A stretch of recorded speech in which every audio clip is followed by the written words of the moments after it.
आपने कोरोना की पहली वेव में भी अपना जीवन दांव पर लगाकर लोगों को बचाया था। आज आप फिर इस संकट में अपने परिवार, अपने सुख, अपनी चिंता छोड़कर दूसरों का जीवन बचाने में दिन रात जुटे हुए हैं।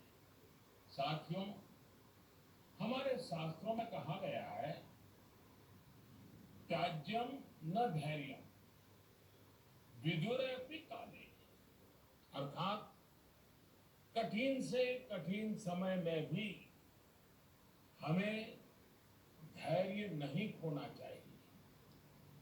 किसी भी परिस्थिति से निपटने के लिए हम सही निर्णय लें, सही दिशा में प्रयास करें, तभी हम विजय हासिल कर सकते हैं।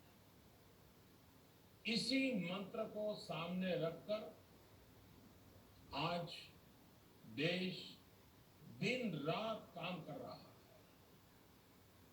बीते कुछ दिनों में जो फैसले लिए गए हैं, जो कदम उठाए गए हैं, वो स्थिति को तेजी से सुधारेंगे। इस बार कोरोना संकट में देश के अनेक हिस्से में ऑक्सीजन की डिमांड बहुत ज्यादा बढ़ी है। इस विषय पर तेजी से और पूरी संवेदनशीलता के साथ काम किया जा रहा है। केंद्र सरकार, राज्य सरकारें, प्राइवेट सेक्टर, सभी की पूरी कोशिश है कि हर जरूरतमंद को ऑक्सीजन मिले। ऑक्सीजन प्रोडक्शन और सप्लाई को बढ़ाने के लिए भी कई स्तरों पर उपाय किए जा रहे हैं। राज्यों में नए ऑक्सीजन प्लांट्स हो, 1 लाख नए सिलेंडर पहुंचाने हो, औद्योगिक इकाइयों में इस्तेमाल हो रही ऑक्सीजन का मेडिकल इस्तेमाल हो, ऑक्सीजन रेल हो, हर प्रयास किया जा रहा है। साथियों, इस बार जैसे ही कोरोना के केस बढ़े, देश के फार्मा सेक्टर ने दवाइयों का उत्पादन और बढ़ा दिया है। आज जनवरी फरवरी की तुलना में देश में कई गुना ज्यादा दवाइयों का प्रोडक्शन हो रहा है। इसे अभी और तेज किया जा रहा है। कल भी मेरे देश की फार्मा इंडस्ट्री के बड़े जो प्रमुख लोग हैं, उसके जो एक्सपर्ट लोग हैं, उनसे बहुत लंबी चर्चा हुई है। प्रोडक्शन बढ़ाने के लिए हर तरीके से दवाई कंपनियां की मदद ली जा रही है। हम सौभाग्यशाली हैं कि हमारे देश के पास इतना बड़ा मजबूत फार्मा सेक्टर है जो बहुत अच्छी और तेजी से दवाइयां बनाता है। इसके साथ ही अस्पतालों में बेड की संख्या को बढ़ाने का भी काम तेजी से चल रहा है।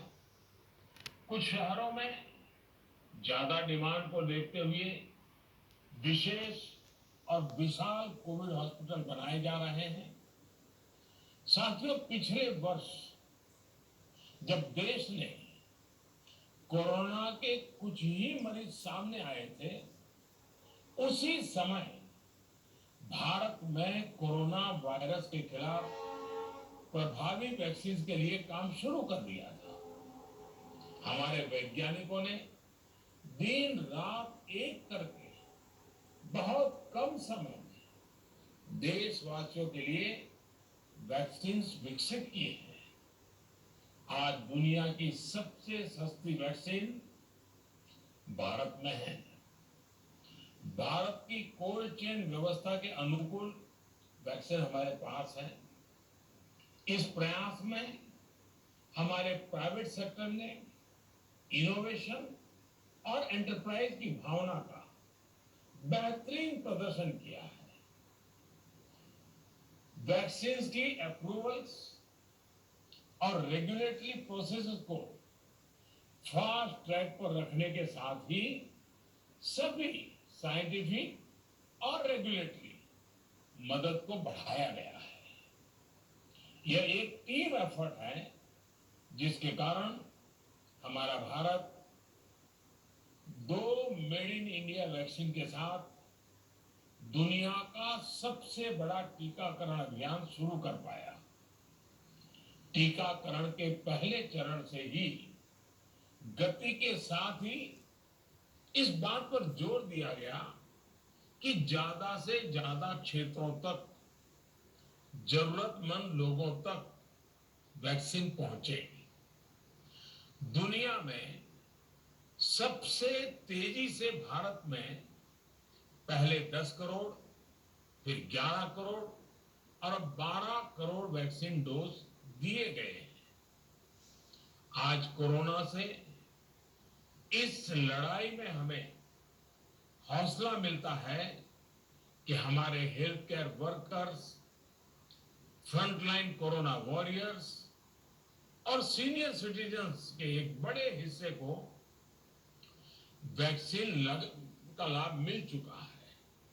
साथियों, कल ही वैक्सीन को लेकर हुए एक और अहम फैसला भी हमने किया है। 1 मई के बाद से 18 वर्ष के ऊपर के किसी भी व्यक्ति को वैक्सीनेट किया जा सकेगा। अब भारत में जो वैक्सीन बनेगी उसका आधा हिस्सा सीधे राज्यों और अस्पतालों को भी मिलेगा। इस बीच गरीबों, बुजुर्गों, निम्न मध्यम वर्ग के लोग 45 वर्ष की आयु के ऊपर के व्यक्तियों के लिए केंद्र सरकार का जो वैक्सीन कार्यक्रम चल रहा है वो भी उतनी ही तेजी से जारी रहेगा।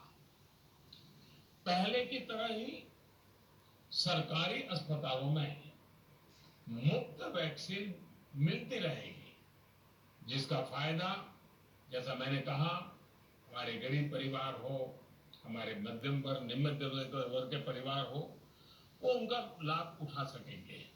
साथियों, हम सभी का प्रयास जीवन बचाने के लिए है और जीवन बचाने के लिए तो है ही, प्रयास से भी ये है कि आर्थिक गतिविधियां और आजीविका कम से कम प्रभावित हो। प्रयास का तरीका यही रखा जाए। वैक्सीनेशन को 18 वर्ष की आयु के ऊपर के लोगों के लिए ओपन करने से शहरों में जो हमारे वर्कफोर्स है उसे तेजी से वैक्सीन उपलब्ध होगी। राज्यों और केंद्र सरकार के प्रयासों से श्रमिकों को भी तेजी से वैक्सीन मिलने लगेगी। मेरा राज्य प्रशासन से आग्रह है कि वो श्रमिकों का भरोसा जगाए रखे। उनसे आग्रह करें कि वो जहां है वहीं रहे। धन्यवाद। राज्यों द्वारा